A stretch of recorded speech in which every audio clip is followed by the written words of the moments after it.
త్వరలో లోక్సభ ఎన్నికలు జరగనున్న నేపథ్యంలో బీజేపీ స్పీడ్ పెంచింది. మెజారిటీ స్థానాలు గెలిపే లక్ష్యంగా ప్రణాళికలు రచిస్తోంది.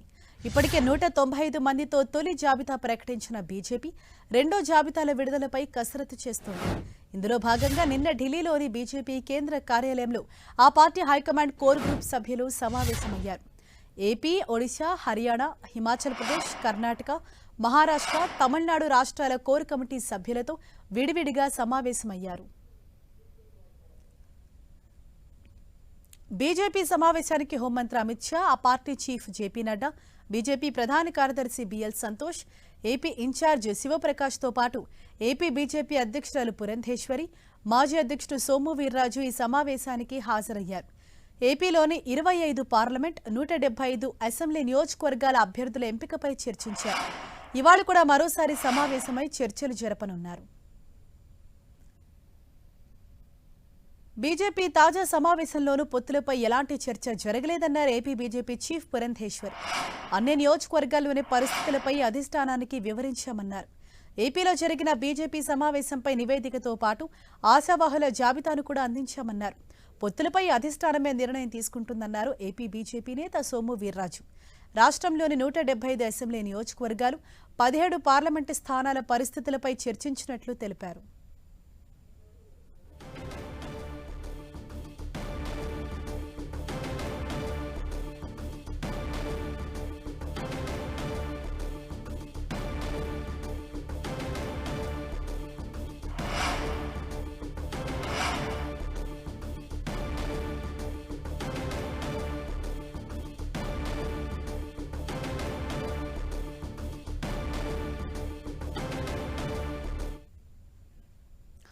తెలుగు రాష్ట్రాల పాలిటిక్స్ ఢిల్లీకి చేరాయి. కాంగ్రెస్ పార్టీ లోక్సభ ఎన్నికల అభ్యర్థుల ఎంపిక కసరత్తు తుది అంకానికి చేరుకుంది.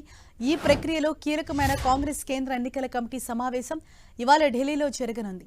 ఏఐసీసీ అధ్యక్షుడు మల్లికార్జున ఖర్గే అధ్యక్షతన పార్టీ ప్రధాన కార్యాలయంలో జరిగే ఈ భేటీలో తెలంగాణ నుంచి మంత్రి ఉత్తమ్ కుమార్ రెడ్డితో పాటు CM Revanth Reddy, deputy CM Mallu Bhatti Vikramarka పాల్గొననున్నారు. అటు లోక్సభ ఎన్నికలు జరగనున్న నేపథ్యంలో బీజేపీ స్పీడ్ పెంచింది. మెజార్టీ స్థానాల్లో గెలిపే లక్ష్యంగా ప్రణాళికలు రచిస్తోంది. ఇప్పటికే 195 మందితో తొలి జాబితా ప్రకటించిన బీజేపీ రెండో జాబితా విడుదలపై కసరత్తు చేస్తోంది.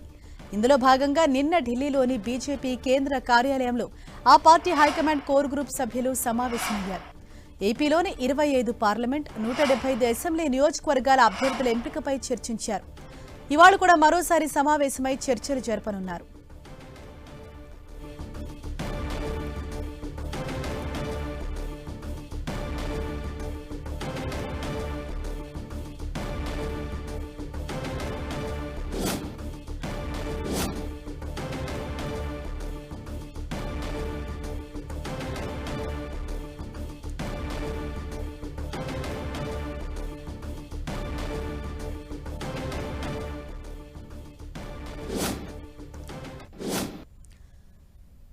ఏపీలోని లోక్సభ అసెంబ్లీ స్థానాల్లో అభ్యర్థులకు సంబంధించి కూడా ఇటు బీజేపీ కసరత్తు చేస్తోంది. రెండో జాబితాపై బీజేపీ హైకమాండ్ అయితే తీవ్ర కసరత్తు చేస్తోంది.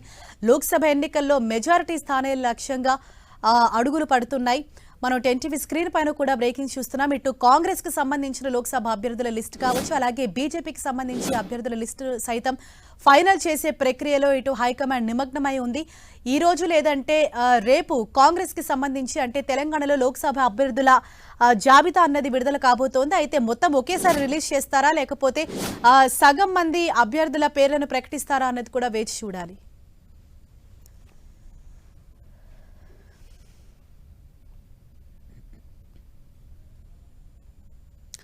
ఇదే విషయంపై మరింత సమాచారంతో మా ప్రతినిధి గోపీకృష్ణ మనకు అందుబాటులో ఉన్నారు. గోపి, ఓవరాల్ గా ఇటు కాంగ్రెస్ కి సంబంధించి అలాగే బీజేపీకి సంబంధించి కూడా ఢిల్లీలో అయితే తీవ్ర కసరత్తు జరుగుతోంది లోక్సభ అభ్యర్థులకు సంబంధించి. సో ఎటువంటి పాలిటిక్స్ ఇప్పుడు ప్రెసెంట్ నడుస్తున్నాయి, అంటే ఢిల్లీలో ఏ విధమైనటువంటి కసరత్తు జరుగుతోంది? ఎస్ తెలుగు రాష్ట్రాలకు సంబంధించిన అంశాలకు సంబంధించి రాజకీయ అంశాలకు సంబంధించి ఈరోజు కీలక సమావేశాలు ఢిల్లీ వేదికగా జరగబోతున్నాయి.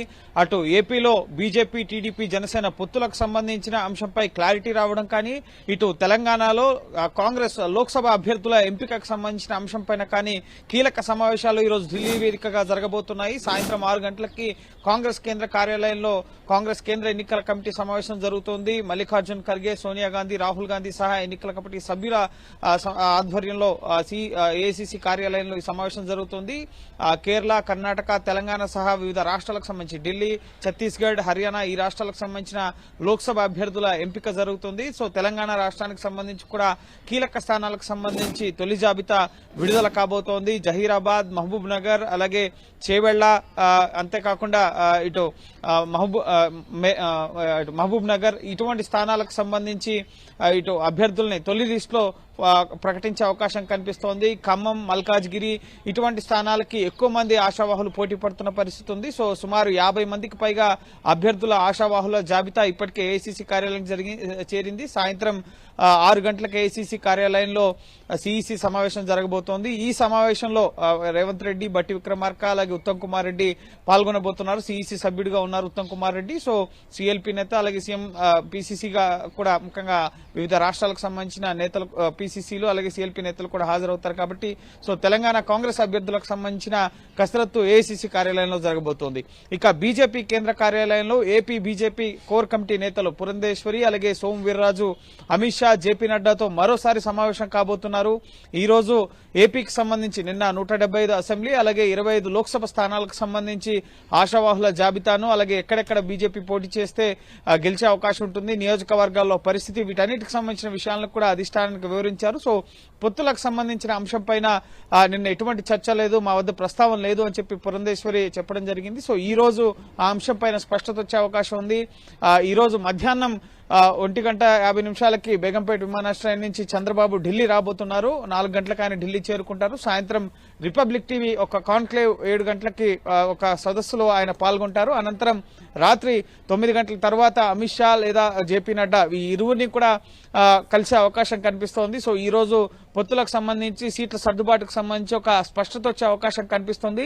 రేపు బీజేపీ కేంద్ర ఎన్నికల కమిటీ సమావేశం జరగబోతుంది. కాబట్టి సో ఈ రోజే ఏపీకి సంబంధించి బీజేపీ స్టాండ్ ఏంటి, సొంతగా పోటీ చేయాలా, పొత్తుల్లో భాగంగా ఎన్ని సీట్లు ముఖ్యంగా తాము పోటీ చేయాలి, అలాగే మిత్రపక్షాలకు ఎన్ని సీట్లు వదిలేయాలి అనే అంశానికి సంబంధించి ఈ రోజు రాత్రి స్పష్టత రాబోతోంది. సో ఆ మునుపు పురంధేశ్వరి అలాగే సోము వీర్రాజుతో మరోసారి బీజేపీ కేంద్ర కార్యాలయంలో అధిష్టాన పెద్దలు జేపీ నడ్డా, అమిత్ షా సమావేశం కాబోతున్నారు.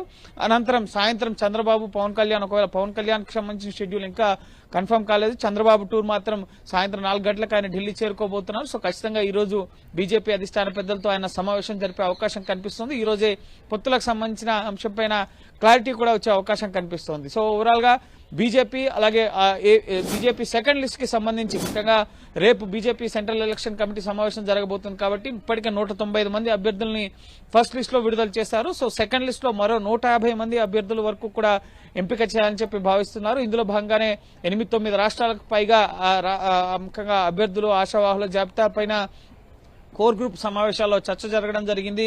ఒడిశా, కర్ణాటక, మహారాష్ట్ర, అలాగే తమిళనాడు, రాజస్థాన్, ముఖ్యంగా ఈ రాష్ట్రాలకు సంబంధించి చండీగఢ్, ఈ రాష్ట్రాలకు సంబంధించి ఆంధ్రప్రదేశ్, ఈ రాష్ట్రాలకు సంబంధించి సెకండ్ లిస్ట్ లో అభ్యర్థుల జాబితా ఉండే అవకాశం కనిపిస్తోంది.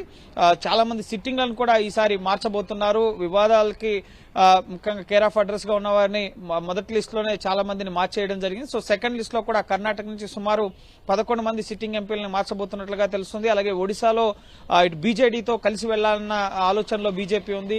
అలాగే మహారాష్ట్రలో ముంబై నుంచి ముఖ్యంగా పీయూష్ గోయల్ రాజ్యసభ సభ్యుడిగా ఉన్నారు. ప్రస్తుతం ఆయన్ని లోక్సభకి బరిలో దించాలని చెప్పి బీజేపీ అధిష్టానం భావిస్తుంది. సో ఓవరాల్ గా తెలుగు రాష్ట్ర రాజకీయాలతో పాటుగా జాతీయ స్థాయిలో లోక్సభ అభ్యర్థుల ఎంపిక పైన 2 జాతీయ పార్టీలు కూడా దృష్టి సారించాయి. ఇటు కాంగ్రెస్ సిఇసి సమావేశంలో భాగంగా వారు కూడా అభ్యర్థుల జాబితాను ప్రకటించబోతున్నారు. అలాగే బీజేపీ కూడా రేపు సిఇసి సమావేశం జరగబోతుంది. ఆలోపు ఏపీ రాజకీయ పరిణామాలు సహా ఏపీలో పొత్తుల అంశానికి సంబంధించి కూడా ఈ రోజు ఒక స్పష్టత అనేది రాబోతుంది. సో ఓవరాల్ గా తెలుగు రాష్ట్ర రాజకీయాలకి ఈ రోజు ఢిల్లీ వేదికగా కీలక సమావేశం సమావేశాలు జరగబోతున్నాయి. తెలంగాణ కాంగ్రెస్ అభ్యర్థుల జాబితాకు సంబంధించి సిఈసి, కాంగ్రెస్ సిఈసి, అలాగే ఏపీలో బీజేపీ, టీడీపీ, జనసేన పొత్తులకు సంబంధించిన సమావేశాలతో పాటుగా అభ్యర్థుల ఎంపికకు సంబంధించిన కోర్ గ్రూప్ సమావేశాలు కూడా బీజేపీ కేంద్ర కార్యాలయంలో ఈ రోజు జరగబోతున్నాయి. సో అర్ధరాత్రి వరకు కూడా ఈ సమావేశాలు ఉండే అవకాశం ఉంది. సో ఒక స్పష్టత అయితే రాబోతుంది. తెలంగాణ కాంగ్రెస్ అభ్యర్థులు ఎవరెవరు ఉంటారు, ఏ కాన్స్టిట్యున్సీకి సంబంధించి ఈ రోజు ప్రకటన ఉంటుందన్న ఒక స్పష్టత వచ్చే అవకాశం ఉంది. అలాగే ఏపీకి సంబంధించి పొత్తుల వ్యవహారం పైన, అలాగే బీజేపీ ఎన్ని సీట్లలో పోటీ చేస్తుందన్న అంశానికి సంబంధించి కూడా స్పష్టత వచ్చే అవకాశం ఉంటుంది.